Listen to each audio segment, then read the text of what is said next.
की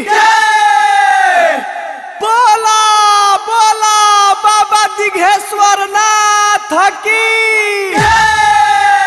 music by Guddu गुलशन।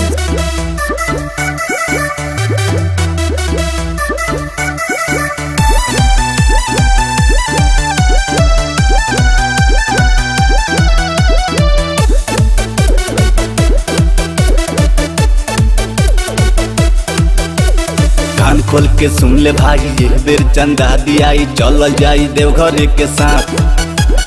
केहू ना करी कंजूसी, जौन बदे दी खुशी खुशी, ध्यान से सुन ले कही एगो बात।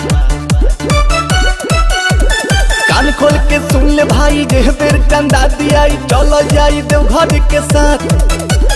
केहू ना करी कंजूसी, जौन बदे दी खुशी खुशी, ध्यान से सुन ले कही एगो बात।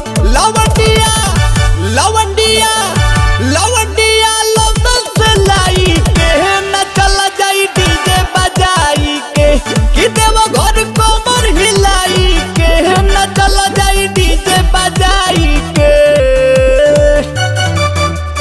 बोला बोला बाबा अनंतनाथ की।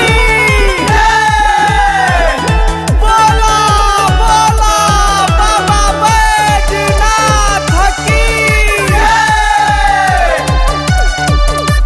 सभे चिलम मारी सुन लो बारी बारी, धीरज रखी सभे सब कर आई बारी। सभे चिलम मारी सुन लो पारा पारी, धीरज रखी सभे सब कर आई बारी। बाबा के कि बाबा के बूटी के खाई के न चला जाई डीजे बजाई के। लवंडिया लंदन से लाई के न चला जाई डीजे बजाई के।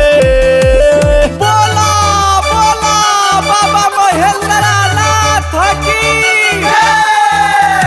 बोला बोला बाबा अमरनाथ की। म्यूजिक बाय गुड्डू गुलशन। अंग्रेजी बेबी के गांजा पियाई के, बाबा के बूटी के माजा चिखाई के। अंग्रेजी बेबी के गांजा पियाई के, बाबा के बूटी के माजा चिखाई के। गीत मटू गीत मटू गीत